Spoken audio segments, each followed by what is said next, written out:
Hello, everybody. My name is Edward S. Redcar, and I'm the host of Edward S. Redcar's Entertainer Chat. And today I have the awesome pleasure of speaking with and spending time with Brian SHAKTI. He's so many things that uh, I had to write him down because there's just too many to list. So I had to get out my cheat sheet, Brian. So you're So did direct. I. Well, yeah, that makes two of us. So, yeah, right. So, yeah, just like the old cue cards, just like the old cue cards. And so you're a director, you're a writer, you're an actor, you're a producer. I've noticed on a lot of your posts, you're like an artwork enthusiast. I've seen you post a lot of Mhm. nice pieces of art there. So, welcome to the show, and how are Thank you you. today? I'm doing great. It's just, I mean, right now we got a little thunderstorms out here in LA, but I'm Okay, inside, so it's all good. okay. Good thing you mentioned that because we're in the same boat. No pun intended. We've had rain here like you're right. Yeah, yeah. Ring in reel in the big one. Uh, Yeah, we've had like rain practically here all day. We had a few snowstorms throughout the winter, not like we used to, but with each snowstorm, we get this like sometimes torrential rain, not on the scale, I mean, out there in California where you are, but just Uh-huh. enough to melt the snow, and then it gets colder again. We get more snow, we get the raining coming, and then that washes everything away. So. Um, I can feel your pain with the rain, but not as a grand scale as you guys have been experiencing out there. That's That's fine. It is what it is. right. It comes with the territory, right? Yeah. Right, right. Yeah, Yeah. I'm from New York. I'm from the East Coast, so I'm used to like weather. Oh, okay, okay, yeah, yeah, yeah, yeah, yeah. Let's see, what did they say? Like in the East or the East Coast, like wait 5 minutes and the weather will change or something like that. So either way, No, or not East Coast, like southern East Coast, like Florida, the weather changes like that. But I'm from New York, so New York it's very different. oh yeah, yeah, yeah, yeah, yeah, yeah. I know I've had friends from Florida, and they were saying, well, before the first time I went to Florida, they would say, well, it rains about this. I don't know if it does anymore, but they says it rains about the same time every day. Uh, this was a few years back. They says come Mhm. for, like 4 o'clock in the afternoon, and we get a rain. So I was down there a few years ago, and so it might not have been 4 o'clock, but more often than not, it would rain, at least once a day. And then I couldn't get over it. It heated up again and dried all the road pavement and the grass and everything. And it's like it never happened. It's like Uh-huh. it came and it Yeah, went yeah. and it was gone, and it'll be back tomorrow, and we'll go through the same cycle all over again. So Exactly. yeah. So what I usually like to do on my show is I like to get to know my guests a little better, my audience to get to know my guests a little better, and I always like to ask them how they got into the career that they are in today, whether filmmaker, actor, director, dancer, writer, Mhm. actor, producer. So I'll pose that same first question to you. How did you become interested in directing, writing, acting, and producing? Well, actually, I started as an actor. Basically, I've always, even as a kid, I wanted to be an actor, but wasn't a practical sort of thing. So I was like, studying to maybe be a dentist, and Okay. I wanted to go to college, for dental school. And it was my senior year of high school, and I auditioned. Excuse me, I auditioned for a musical, Auntie Mame, and I Oh, had a couple okay. characters in that. It was a lot of fun, and just the high of doing it. It was like my first production, and then after the show, so many of the parents were like, "You should really stick with this. You have a great talent for this." And then I picked a college that didn't just have a dental program; they had a theater program. Oh. I was a theater minor with a Okay. dental major, Okay. or I think it was biology major actually, but you needed the bio to get to the dental. And Right, then right. then it was a bio minor and a theater major. Then I skipped the whole minor thing. And then yeah, then I was theater major, and then I moved into New York City and then just really started pounding the pavement. Okay, okay, okay. Well, we were talking here before we started the show here, and you were saying that you're originally from New York. Is it Yeah. right in the city? Um, I was I grew up most of my life in Long Island, Okay, Wantagh, okay. and then I went to college in Stony Brook, Oh, and okay. Yeah, and yeah. then I lived in the city for about 7 years before I came out to the West Coast. Okay, okay, So I basically just acted in the city. Like I only started like directing uh 3 years ago. okay, okay. 3 years ago. You know, I've written things before and produced little like shorts and stuff, but mostly I'm an actor, and I started really producing and writing and doing all the stuff because I was just tired of like trying to have other people cast me for things. And I'm just like, you Okay. know what? I'm gonna make my own work. I'm gonna make the stuff that I want to make, and that's really where it started. Yeah. Well, yeah, like they say these days, that it's beneficial to create your own content, right? Like Yeah, you yeah. say, write a screenplay, you have a film, Hmm. write yourself a part, right? Yeah, Write yeah. yourself into the film, and away you go like that. Yeah, yeah. Well, So, the funny thing is, a lot of the things I wrote for myself as a vehicle for myself as an actor. But now that I'm directing them, I'm like, oh, it's a lot. So I cast somebody else for it, and then I'm just like, maybe I'll put a little part for me in, but I'm just like, okay, what originally I wrote it for is not what I'm doing it. But I love the directing so much, you know, yeah. and it's weird. It's one of those things where I thought about it for a lot of my life that, oh, I'm going to direct one day, but I never really did anything. But Hmm. being an actor for 30 years, Well, that'll, you learn a lot about set and story and everything going on. And yeah. it really made me like the thing is, there's different type of directors. I'm a storyteller director. Hmm.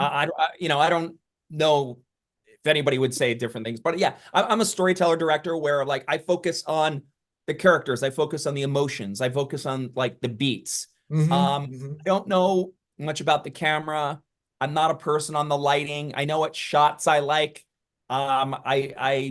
You know, I need to really rely on my DP about a lot of like just the rules and crossing the plane and a lot of that stuff because I know what I want. I know the feeling that I want from it. But Hmm. Hmm. sometimes, you know, and then sometimes like in you saw my feature, Terzetto, Oh, there there's yes. Oh, yes. Yes. there's a Excellent lot of film. things in Yeah. there. Thank you, thank you. Yeah, there's a Yeah. lot of things in there where I break rules in storytelling. We break rules and shots and stuff. And it's not anything like the good thing is I don't know the rules well enough to break them, but I know how to tell a story. And I'm not constructed in a point where I'm like, oh, this is how you have to do it. There's a Hmm. lot of things because we shot that feature in 10 days. And Wow. Yeah. I was and just going to ask you how long it took you. Yeah. yeah, 10 days we shot that. And we had a different location every day. And you know what I tell people how I was able to do it? Ignorance, because I didn't know that it couldn't be done. Like to me, I'm like, oh, we can do that. I'm not used to projects where like, okay, 4 days for one day, like 4 pages for one day or 5 pages for one day. I'm this is brand new to me. So in my mind, I'm like, yeah, we can do this. Right, right, right. Well, yeah. Well, in that way, it's like you were freer, right? You Oh, didn't have like any absolutely. constraints. You could make your project expand as much as your imagination spanned, right? You weren't constricted like that and say, "Oh, geez, I can't do this now because this step and that step come first, and I can only think about it after I do this and that." But Yeah, that sounds like you got a great freedom there just to, uh, like you said, just go ahead and do it. Go ahead and do it. Really was like I'm learning a lot now because I'm doing a feature that I'm going to be shooting. I have two features coming up this year. One I'm shooting in a couple months, and then the other one I'm shooting in September.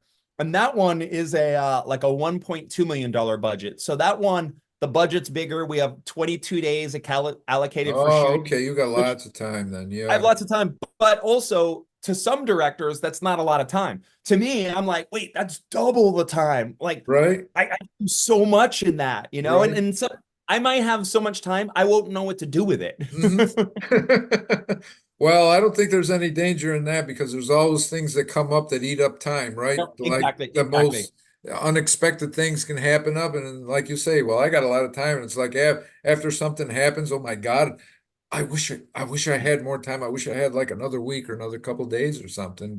Yeah, yeah, yeah. But yeah, it seems like it was like a constant learning process as things always are. We're always learning things. So you were mentioning when you first got into acting, you were in college. Uh, Before then, you never say like when you were in high school. Well, just that one high school play I did, and then I went and did. Okay, But okay, there were a couple things I remember in like third grade. We had like some productions we did, and I yeah. enjoyed it so much. And I was always a ham, you know. I was always trying to get the laugh and goofing off, and you know, go We all, like impressions and dressing up and doing stupid stuff. I'll let you know on a well-known secret. We're all hams. We all share that in common. If we weren't hams, we wouldn't like to be up there on stage or in front of a camera or I mean Exactly. anything like that. But besides that, like in high school, um, were there any? Well, I imagine down in Long Island, there must have been like tons of volunteer local community theaters, right? They were probably like a dime a dozen, right, down there. Yeah. I mean, I wasn't really into it like that then. Hmm. I never thought of it as a possibility. I mean, one thing I was a track star in high school, and then I went Oh, to okay, for track. cool, cool. Yeah, so I was a high hurdler and a triple jumper, long jumper, and I did a lot of sprints. Like Oh, I did wow, races up about an 800. And wow. yeah, I mean, I was on my winter and regular track or winter and spring track for high school. I was MVP on my whole senior year. Oh, So wow, whenever the coach wow. needed me for an event, he'd throw me in because Okay, was able to okay. do so many different events. Okay, okay. So if they got the thought, well, we really need to win this one, we'll just go with Brian, right? He'll Yeah, lead or us. or or or if it was like, all right, we look like we can really compete in the 4x800. Let's Uh-huh. get Brian in the last leg of Oh, that. okay, Or okay. or it's like they looked at the lineup and they're like, oh, they don't have a lot of long jumpers in this. Let's throw him in the long jumper event because he could get us points in there. Oh, So it yeah. used me strategically in certain ways because I don't know. I think I was only allowed to do three events at a time or four. I might be Okay. I might be mistaken, but I don't know. I think there was a limit on how many events I was able to compete in. Yeah. So they used me like whatever they needed me for. Right, right. Yeah, I was going to say there probably is a certain amount that you can be in. Yeah. Probably well, maybe like for health reasons, not to strain like a young athlete too much and make him participate, you know, too much like in too many events or anything like Yeah. that. So Or even have, there's one kid that he's great at everything and having him win every event across the board.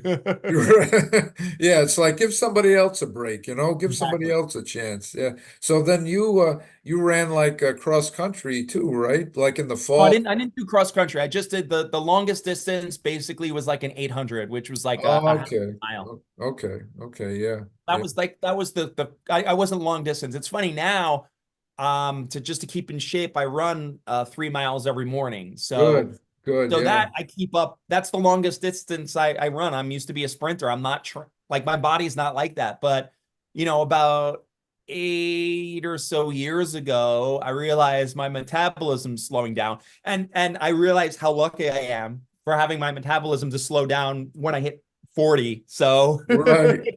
when I hit my 40s, okay, I'm lucky. A lot of people that'll happen in their 20s, but Well, so my, so I saw it was slowing down, so I'm like, oh, I need to exercise to do this, and I just started right. running, Yeah. and Well, that's what I. uh, I must confess that mine's slowed down a lot in recent years.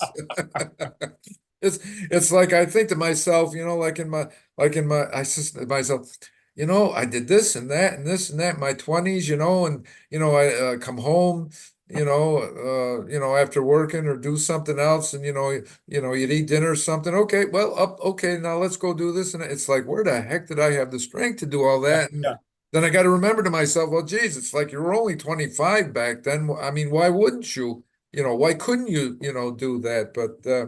But yeah, so in addition to cross country, um, you at the same time had that interest in becoming a dentist. Like, was well, it? I only did it for practicality reasons. I did it, Okay. you Yeah. know like just growing up, especially with my dad. It's like, be practical, Uh-huh. things Yep. impractical. So you want to be Yeah. the practical. So I looked at the job. I'm like, all right, a dentist or a doctor. But actually, an orthodontist is what I wanted to kind of be, because it's like they have very little malpractice. They can make their own hours. They make a lot. Like, people are always going to need things on their. So I looked at it as a practical sort of Right. sense. Right. Right. That's right. But the funny thing is, I always wanted to do acting, and I never really had, I'd say, the courage to go up and just do it. And Okay.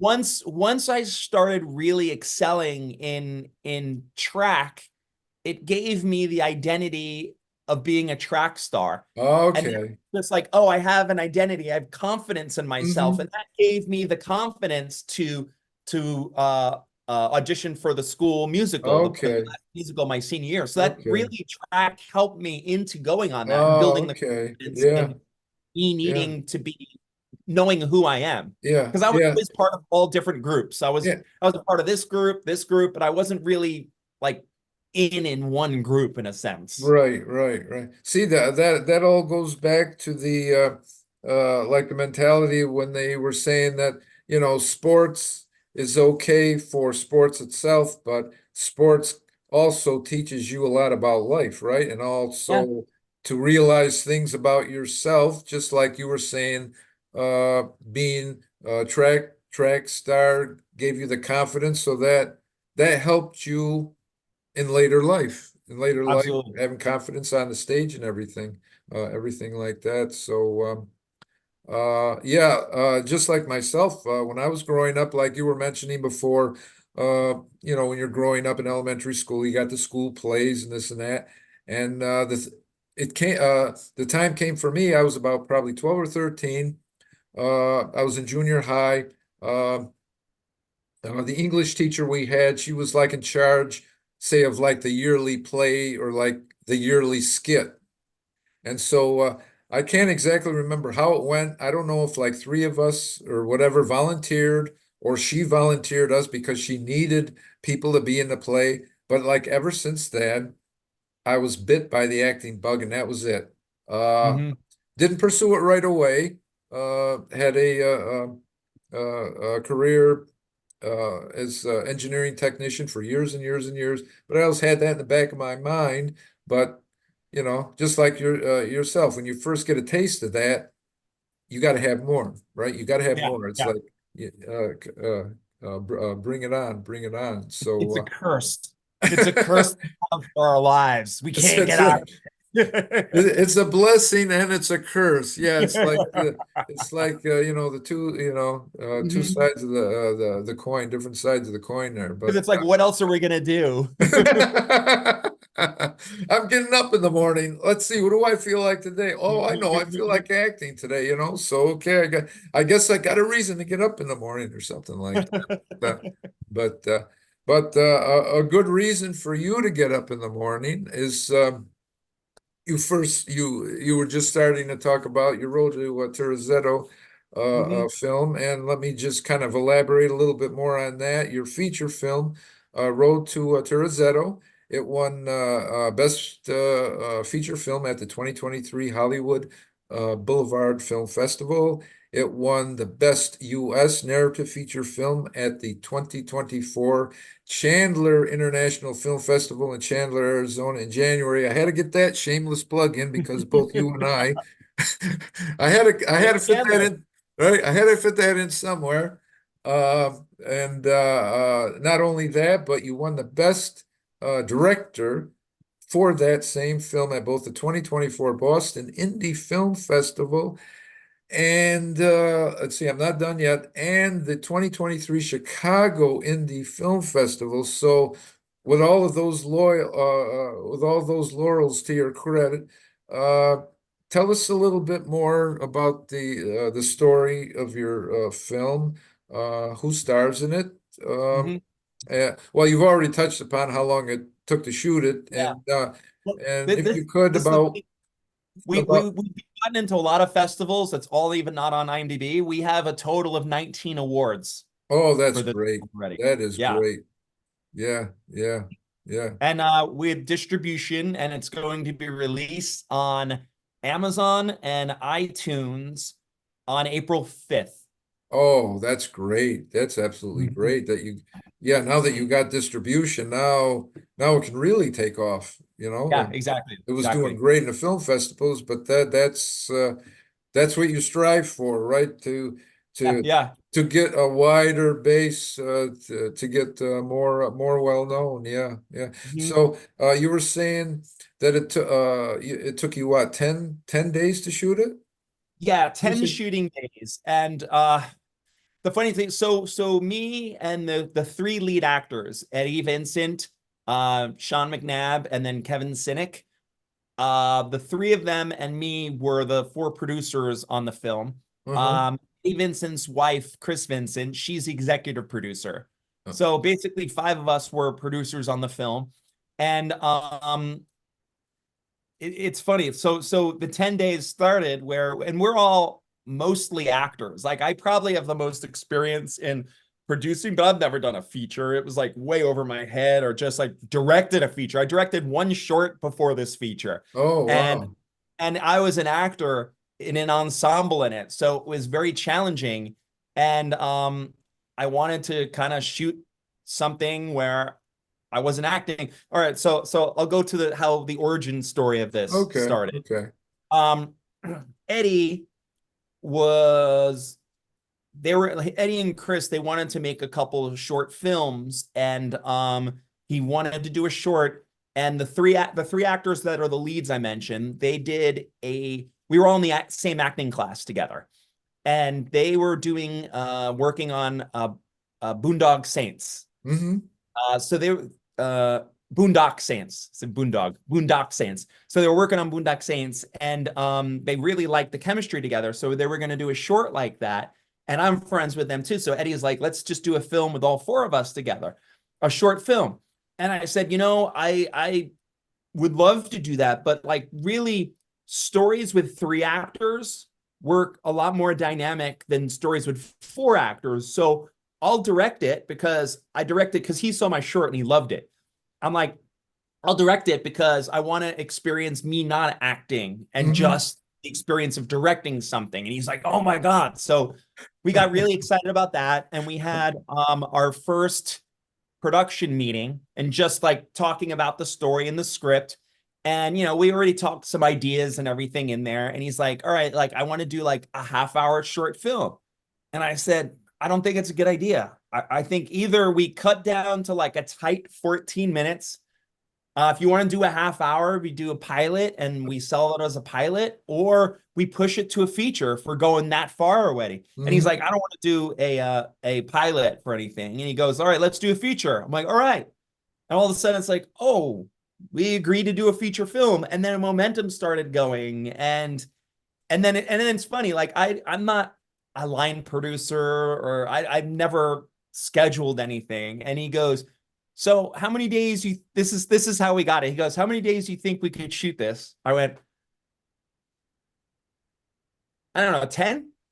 So that's how we did it in 10 days. And we fit everything in so we could be on a 10-day schedule, which is like, I tell my friends that shoot films and then done it many times. I tell that, and they laugh their asses off so much. But it's just the ignorance and the innocence Yeah. of not knowing anything. That's how we were able to do it. See, before you said that, when you said, all right, 10 days. See, now before you said that, I says he probably had this elaborate schedule set up, color coded and numbered and tagged and everything. Then you go out and say, well, 10 days, okay, but it worked. It It worked. worked. And this is what we did. We looked at the days and we're like, all right, what locations could we schedule this day? We worked it backwards. So we're like, all right, we could fit this in here. Oh, this garage is only available on Sundays. So that will be one of our Sundays we shoot.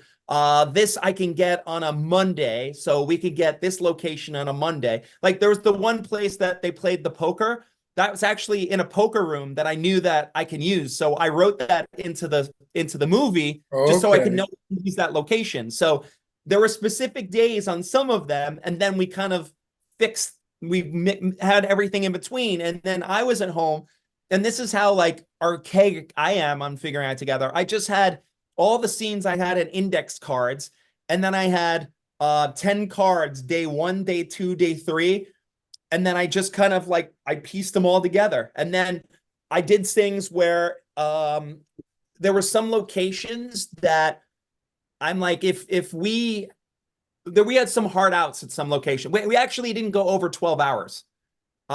We kept it actually really.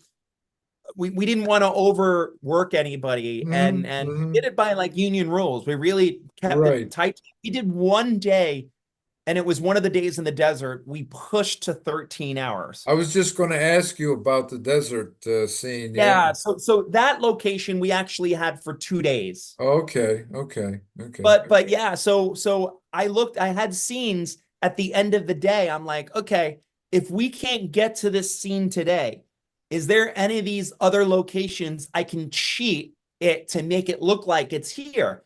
And there's actually a few scenes like that. And in the story, you can't tell. That's cheated. It goes with the flow. And Right. Right. just Right. Right. it's just indie filmmaking. Right. That's the way it goes.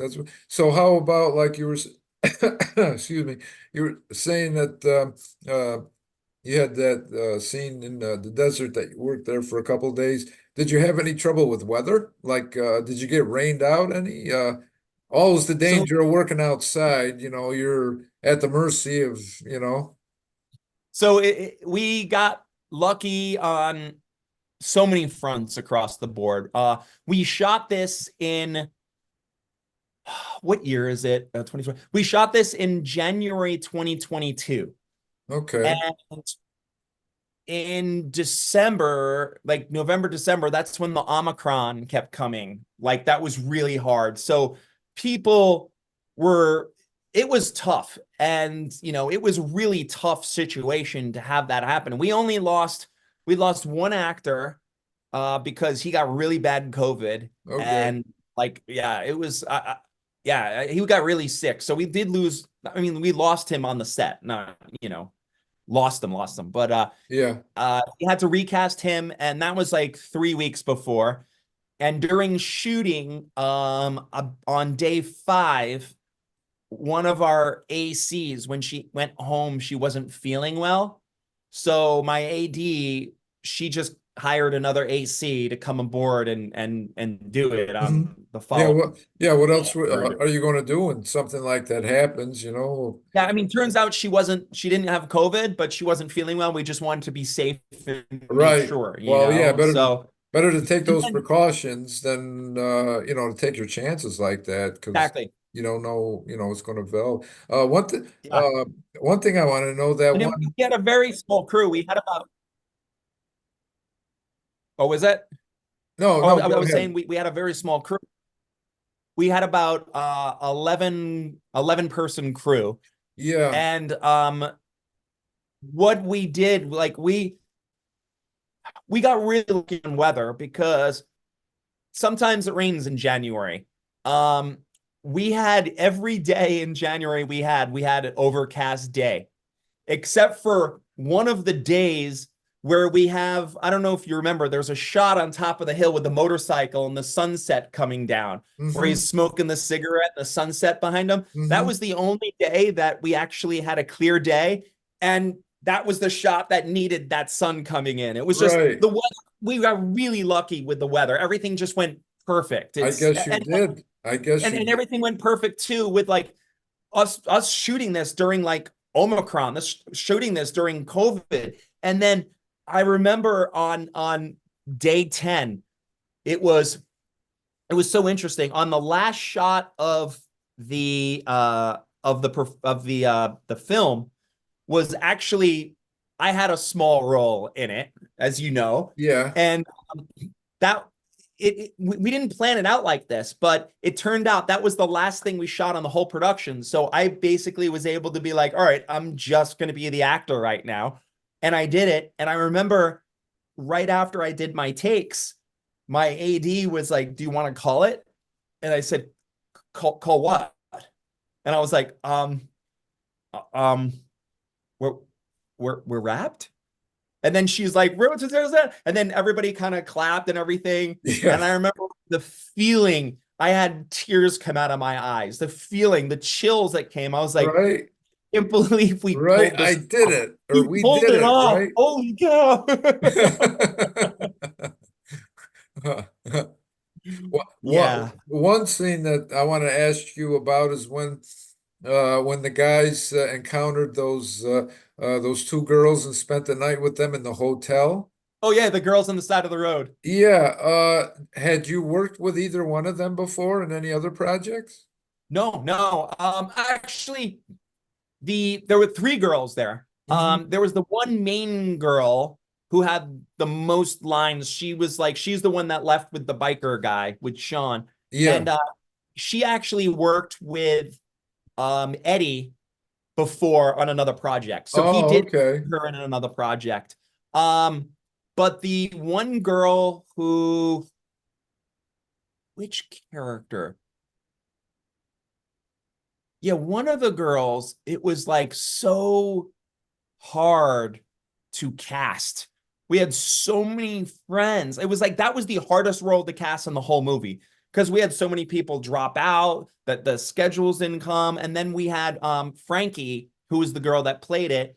She was friends with that the other actress, and we brought her in on a Zoom interview, and she was just so natural. And it was just like, all right, like, That's it. That's all it takes. and it was her Yeah. first role, and she was so happy and grateful. And it was like, it was so much fun for her to be in that. It Right. was an experience. Right. So, Yeah. like 70% of the actors in that were all from our acting class. Oh, wow. That's great. Yeah. So I knew a lot of the actors. And also, what really helped is we had all the same training. So I understand all of them as an actor, on Hmm. storytellers, on how all of them break down scripts and Hmm. work on things. So it's like, yeah, I really, yeah. So it Yeah. really helped with us all being on the same level on how we study together. Right, right. Yeah, so not only were you familiar with how each other worked and how each other ticked, Yeah. you knew each other like off screen, off camera, right? So Yeah. that probably helped twice as much, right? You knew how each other worked and you also knew each other as friends. So that had to make like rehearsals a lot easier, right? I mean, a lot Oh, yeah. smoother. You didn't have to learn about each other or each other's acting techniques. Like you said, you all studied the same thing like that. Yeah. And that's what that was interesting when you said rehearsals. Going into it, I did a lot of pre-production work. I wanted to make sure that myself and the actors were all on the same page while we're Hmm. going. Because I know we're shooting fast. And the way I looked at it, soon as scene one, take one, go. It's almost like I see it as the hourglass went upside down, and then we only have this much time. When the pre-production, you have basically as much time as you want, as you can make it. Like, of course you're going to be pushing up to that day, but soon as take one, scene one, the hourglass goes, Uh-huh. you have to have you don't have time. And Right. there were a couple things where there was one situation where so one of the guys drops off Eddie in front of his apartment and he peels Uh-huh. away in the truck. So it was supposed to be two shots. It was going to have the wide shot of him pulling away and then the close up on him with his line. But as he peeled away, I didn't realize he's going to tear his tires out. And we weren't supposed to be shooting on that block, our permit. But when we did that, he did one take. A couple people were coming out. They're taking videos. They're like, we're going to call the cops on you. You're tearing up the street. So then I said, okay, this is what we're doing. We're doing one shot. So now when you peel out, you're turning right to the camera and you're saying that line. Let's get this on the next shot.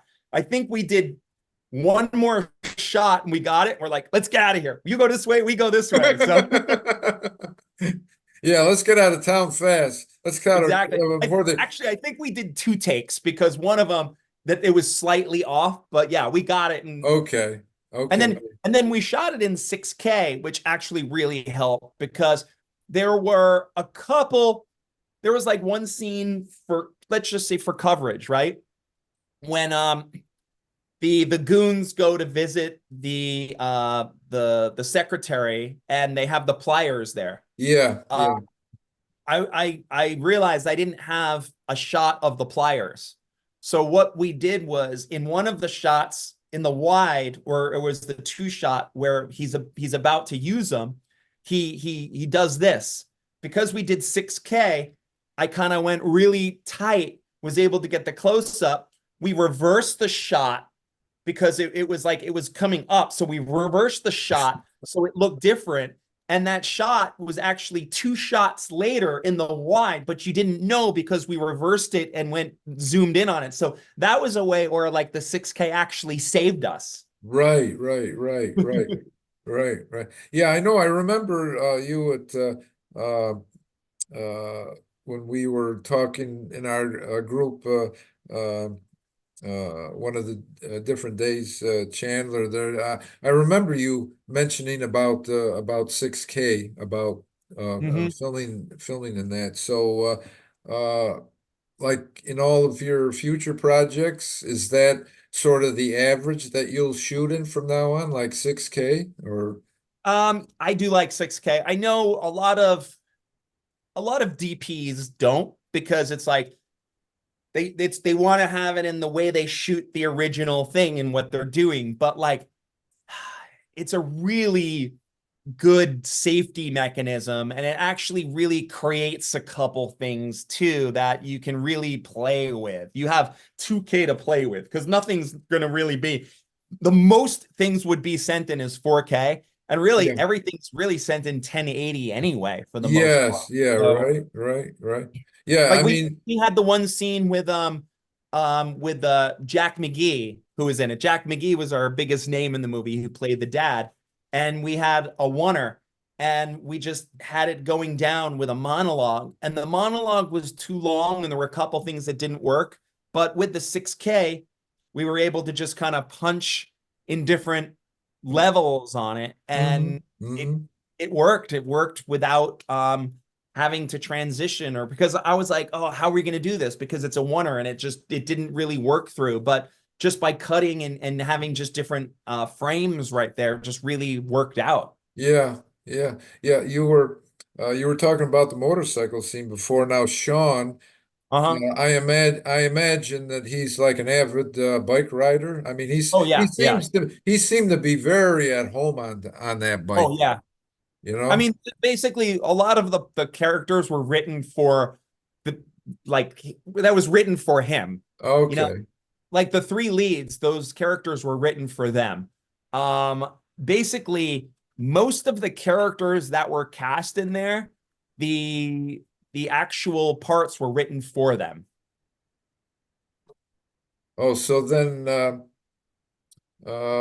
yeah, so then it gave them a chance to sort of like act out their real personalities, Yeah. not necessarily that their entire character was their personality, but it kind of helped them along and to further develop their character instead of starting from scratch, right? Yeah. You had like a And yeah, and also because we know them as actors, we know their wheelhouses. So like, so the Viper character, which was like the guy in the poker room, that was written for Garland. The lawyer was written for Ben. The secretary was written for Charlotte, you know? Okay, So it's like all okay. of these characters were written for the actual actors. Yeah, yeah, yeah. And then there was the twins that were in the garage. I wrote that for them. And Okay. then Johnny, who was one of the thugs, you know, was written for him too. So like the one important thing on that was I thought that scene was very important to have that. And I know we had a little pre-production debate on that, on having the twins in the garage scene. And what I wanted to do with that is they bring a little bit of humor to the film.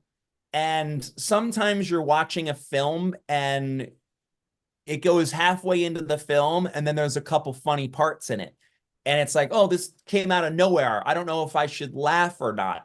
Because I wanted that to happen so early in the film, I wanted to give the audience permission to laugh, just so all the little awkward beats throughout the movie, it would make it funnier because you've already had the permission to laugh. Mm-hmm. So Mm-hmm. I felt that's what I fought on that scene there. And because they're like two of my really my best friends, I know their patterns, and I've done many films with them too. So I know exactly the banter with them on Right, how they're right, funny. So right, yeah. right. That had to make it a lot easier on you. Like it's almost like the audition process was eliminated, right? It's like you had an Yeah, the idea of what only these, you know?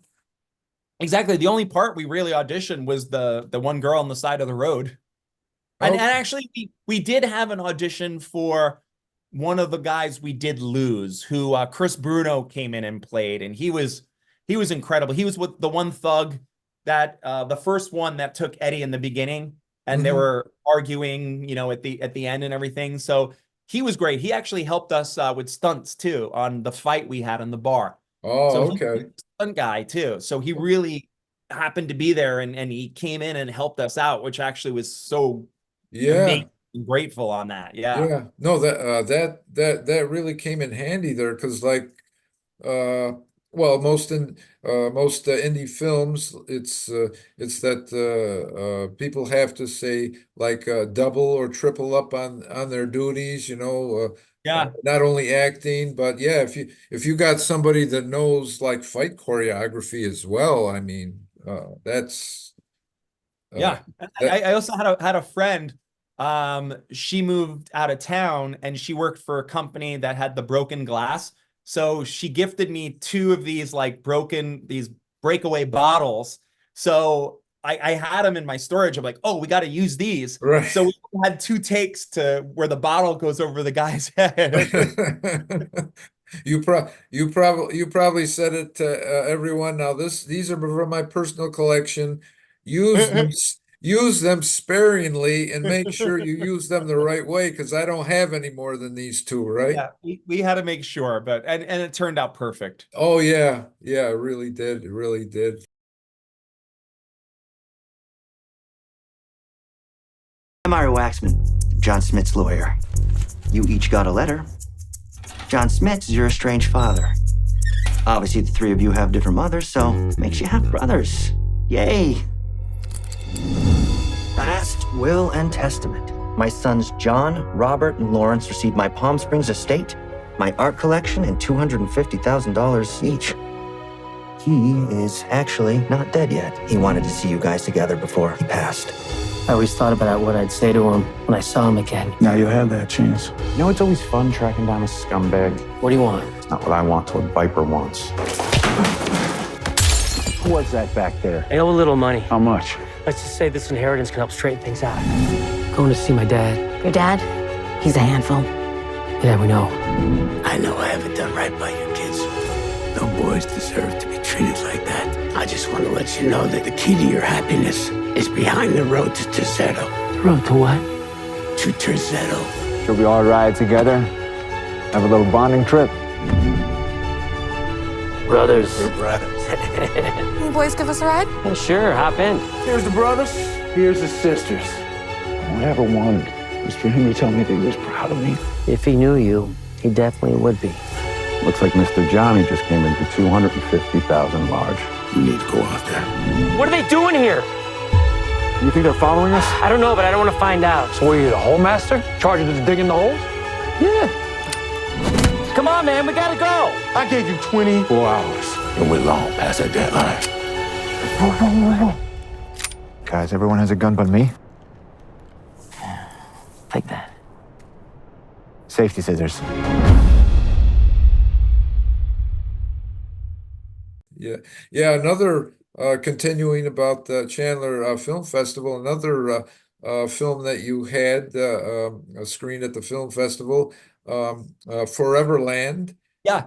And filmed in 2023, and it won Best Romance Film at the 2023 San Jose Independent Film Festival, and it was also, as I mentioned, screened at the Chandler Film Festival. So, kind of tell us a little bit about what that story was about, who was in it, and did you work, like with the same amount and the same mostly the same people in that Well, film? I had the same DP.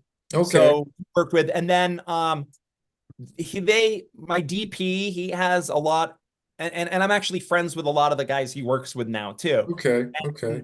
And they all kind of work together, and I've worked with them before on stuff. So like I knew all the guys that came in, that like I let him basically pick his whole crew. So he brought his whole crew in, and okay. but they're all people that I know, and all people that I'm pretty friends with, which is great. Yeah. So Foreverland, we actually shot Foreverland in October 2022. Okay. And so I did that because we had pre-production. So the idea of Terzetto happened in March 2021, and that's when we just had the idea. So we went from the idea of it to shooting a feature film in 9 months. So we went very quick on that, on just getting the script, and it felt like we were delayed 3 times on when we were going to shoot. But when I look back, I'm like, wait, we got that done pretty quick. And then we were picture locked very quick. We were picture locked. So we shot 2022 in January. We were picture locked by like April, May, we were picture locked. And then, I think April, May, we were picture locked. And then we had a lot of things that slowed us down with post-production. And that, like, post-production took about a year. Oh, and, yeah. There were some frustrating parts of it and everything. So to deal with the frustration, I wanted to shoot Foreverland just to get my mind off of it. I wanted to go on to a different project. Give your mind a rest. Yeah. Exactly. Yeah. And Foreverland was something that I wrote about 5 years before. Mm-hmm. It was part of an anthology that was doing with some friends. Actually, Aaron and Austin, the twins that were in the garage scene, and then Johnny Ray Diaz, who's one of the thugs. Like, the 4 of us were in this too. And we had 8 films, and the anthology was everything was about a handwritten letter. And all the movies had themes of a handwritten letter. We did 3 of the films because we raised money. We only had money for 3 films. So we did all of the films that we could do in one day. And actually, one of the films was Letter from God. That was in Chandler Film Festival 2 years before, and we won Best Comedy Short for that. Okay. So, yeah. Wow. And then with the same four guys I was talking about. And then we were also in Chandler in 2018 for a film Papua. We all four of us were in, and we won Best Comedy Short for that too. Okay. Wow. So yeah, we Chandler likes us. Yeah. But so we had the anthology. So we had A Letter from God. There was a film called Mother's Love. Actually, that was a producer on. That was in Chandler last year, Mhm. and we won Best Female Director. That was Marilyn Gigliotti was a part of that. So Okay. yeah, Yeah. Well, yeah, she was a part of that. And then there was another film. So one of the films we didn't do was Foreverland, and that basically was on the back burner. And so that basically was I was thinking about a handwritten letter. So basically, I wrote the female's perspective from the Pina Colada song. Okay. So I basically turned the Pina Colada song into a movie, and that's what Foreverland was. And it was from that concept on a handwritten letter. So, And then you just kept developing that further and further, taking that. no, well, no, I didn't do anything with it, and it just sat for a while. And I wrote it like one of my friends. I actually wrote a part. She was one of the parts in it too. And if we shot it 6 years ago, she would have been a part of it. But she got cast for she got cast on a really big show, and she wasn't able to do it. She's on SNL, so Oh, okay. yeah, so she's not really able to come back and do that role. So we had to rewrite it. But I was looking at two of our friends, and they're the two leads in Foreverland, is Phil Cruz and Melissa Rodriguez, and they are a married couple. And I saw them, and they're really good friends of ours. And I saw a short film they had. And when I watched the film, my only critique, the film was great. But the only critique was that they didn't get together at the end of the movie. And, we had an argument. They're like, that's not what the movie's about. But I'm like, but you guys had so much chemistry on screen. I wanted you guys to be together. So after all of that, they wound up just keeping the movie as is. But I'm like, you know what? I have a movie. I'm going to cast them, and they're going to get together because I'm going to use the chemistry on screen. Yeah. And that's what Foreverland was. It was Yeah. it was a combination of me wanting to have them get together in a movie, and because they didn't in that one, I wanted to do it in mine. And then it was also me taking my mind off of Foreverland Right. while Giving your mind yeah, giving your mind a break. I think that happens a lot. Like sometimes, like even in the audition process, if there's someone that auditions for a part and they might not book the gig for that, but just like you, I mean, even though you knew them, you had an idea in your mind that you wanted them like for the future where things just fit right. I think that happens a lot, doesn't it? Yeah, Like that, you yeah. I mean, remember I them. wasn't even thinking about the future. It was just watching it, and I had it already written. So it happened within like, okay, this is what I want to do. I want to cast you guys. They're like, okay, cool. So, but yeah, there are things and people I have in mind that I'm like, oh, Yeah. they'd be great in film. And and I have two films coming up, but I'm like, a lot of people aren't right for. It's so funny. You want to cast all your friends. You want to cast everybody you know. You want to help out everybody. I mean, Right. at least I do. But there's so many there's not many parts to go around. And then you have to be completely right for the part. And then there's some people I'm like, I don't know if they can handle that, but they can handle this. And it's just an interesting dynamic. And then now that I'm doing the bigger one, that one we're looking for name talent because we have above the line financed for that. So Okay.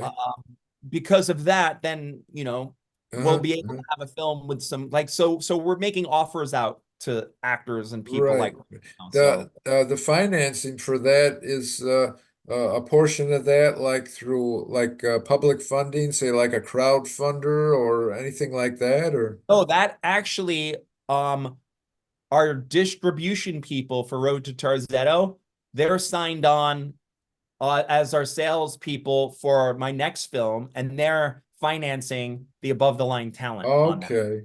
So Well, our sales people are involved in the finance. So they'll want it to be good. Right. Right. Well, that's just one less thing that you have to be concerned about, right? It's like Yeah.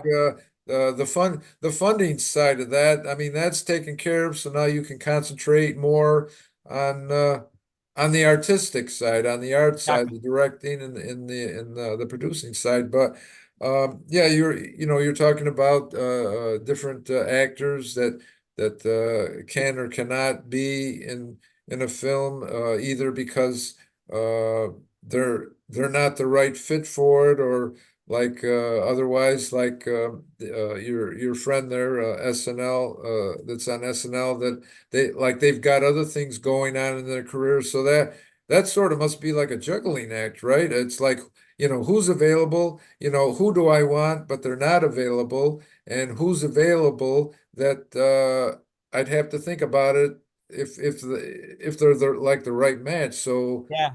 that must be like a delicate balance, right? Mm-hmm.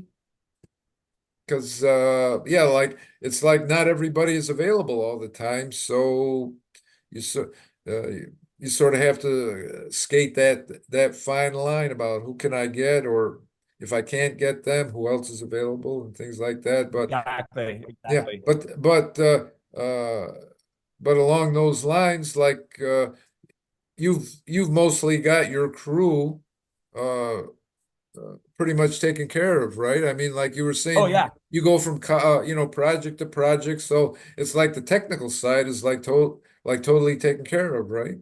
Oh yeah. And then if my DP is not available, I know three or four great DPs already that I can go to if, to see if they're available, that I trust, that I have relationships with. Yeah. So yeah, so it's interesting.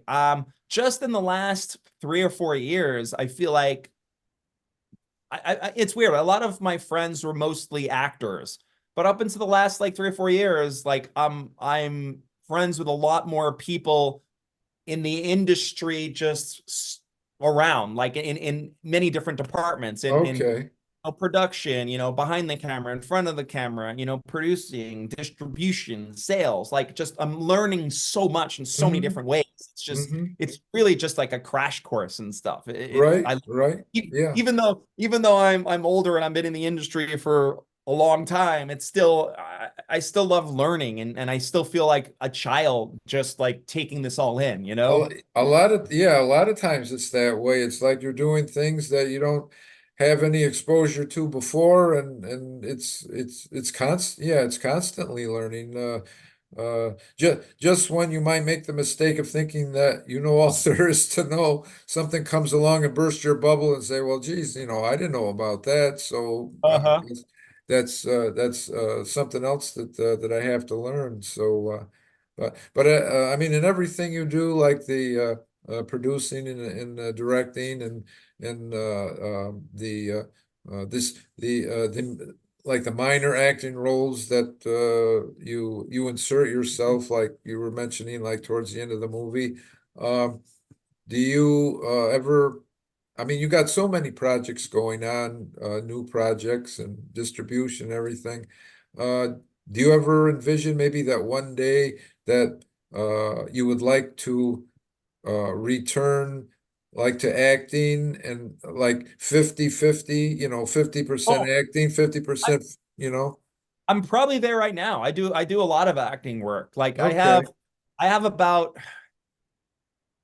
there's about probably 6 films that are in post production that I have very decent parts in, that are gonna come out, at any given time. And I really I love and enjoy the acting part of it. Like, I'm always there as an actor, but like, I really love the directing part of it too. So, Hmm.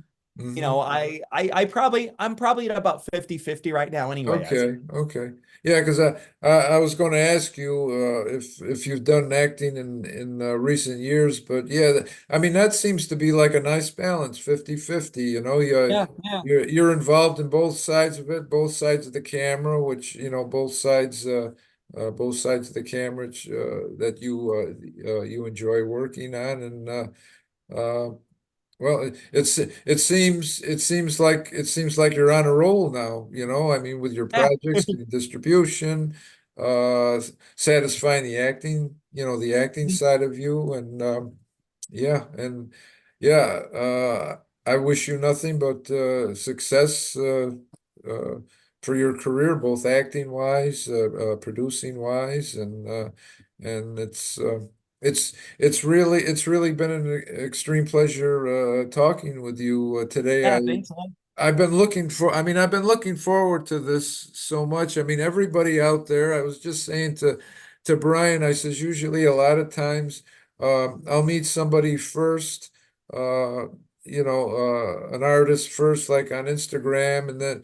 the Zoom, the Zoom interviews, and then I'll see them like at a film festival, and it's a surreal experience seeing them actually in person. But this is another opportunity that I've actually met Brian in person first, got to know him, and spoke with him, and met with him and a lot of the other filmmakers at Chandler, and now we're virtually. And I was saying to him before we started the interview, it seems funny, to like have a connection here, just like like in the little boxes that were next to each other there. But Uh-huh, uh-huh. yeah. But yeah, I mean, Brian, I I love really that. I love Chandler Film Festival because I've been there. That's my third time there, okay. and every time I go there, I meet the most amazing people, and just the way Chandler's set up, that it has everything in that little town area. Mm-hmm. Where like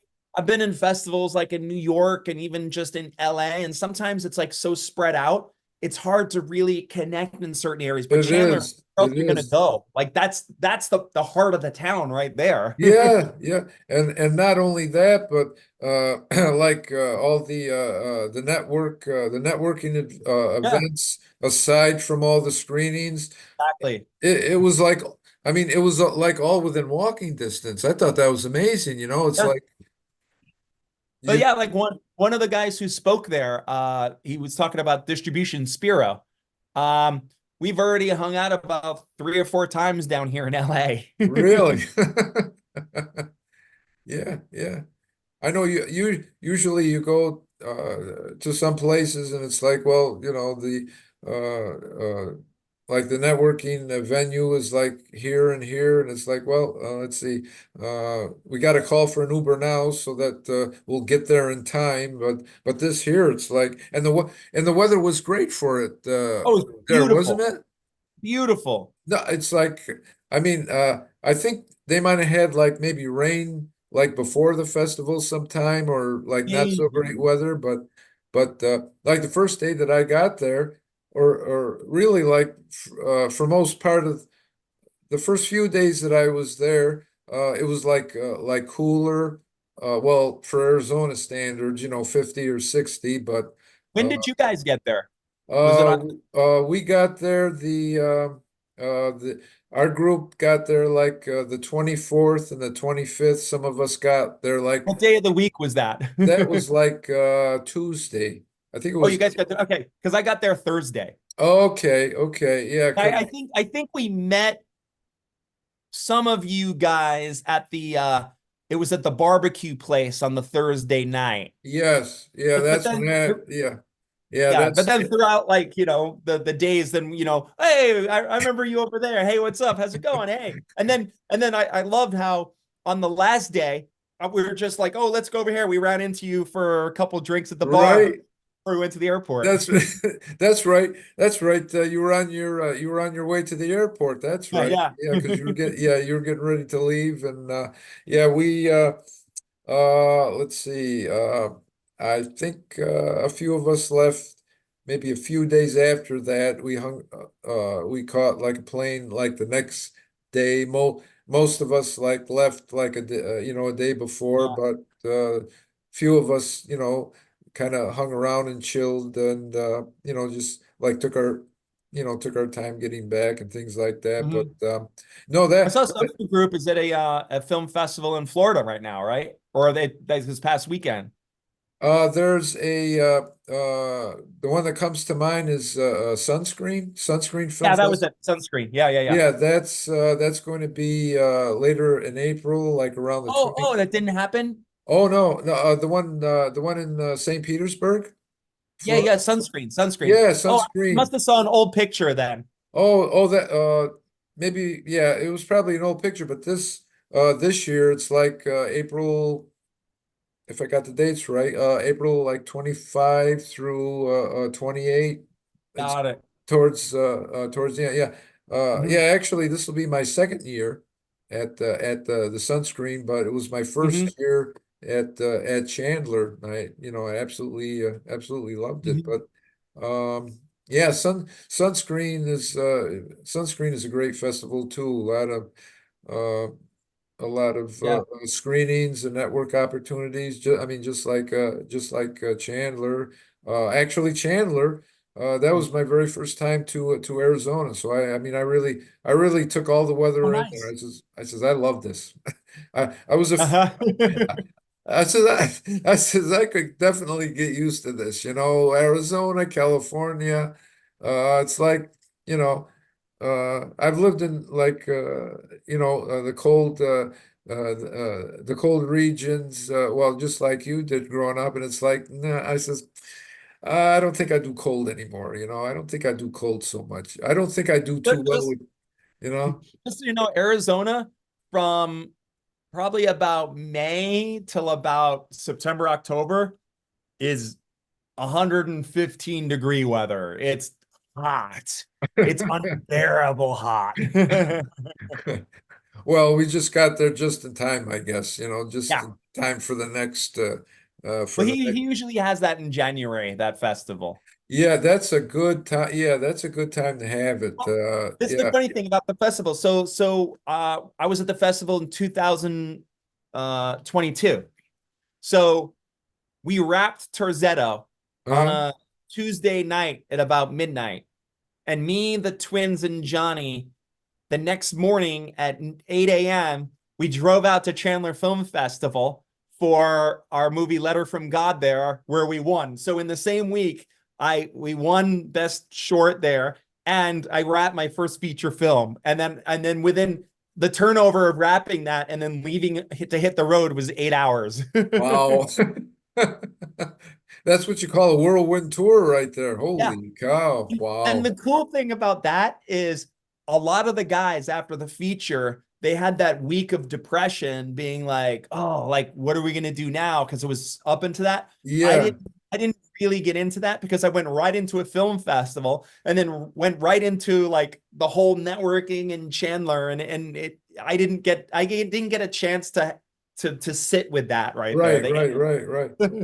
Well, that's a good thing just to keep on going, keep Yeah. productive, and yeah, keep on going like that. So and then the next year, 2023, after you did the Terrazzetto 2022, to be in Chandler with Terrazzetto, right? So uh that was Well, no, quite 2024. So it was 2 years or later. 2024, excuse me. Yeah, Yeah, 2024. yeah, yeah. So you definitely got a good track record going on there. So yeah. Yeah. Well, like I was saying, I really been looking forward to talking with you like this after having met you and talk with you at Chandler, and I'm glad that you were able to take time out of your schedule and visit Yeah, with me too. Me too. all of us today. And it's been a pleasure seeing and talking with you again, and I'm sure everybody out there is enjoy learning a little, not all about Brian, but some of the things that we could touch on in the short time that we've had here. So yeah, it's been a pleasure, and yeah, thank you for being on my show. Thank you so much. Yeah, yeah. Well, everybody, my name is Edward Osredkar. I'm the host of Edward Osredkar's Entertainer Chat. And today we've been spending a little time with Brian SHAKTI, filmmaker, actor, writer, producer, artistic enthusiast, a track star, which I cannot leave that out. I did not know that before we started talking to that, but I had to accentuate that. So until we all spend time on another show together, remember to like and comment in the below here on YouTube in the comments section. Any comments about today's show? Like the show. Please subscribe to my channel. And until we all see each other next time, have a good day, and we'll see you soon.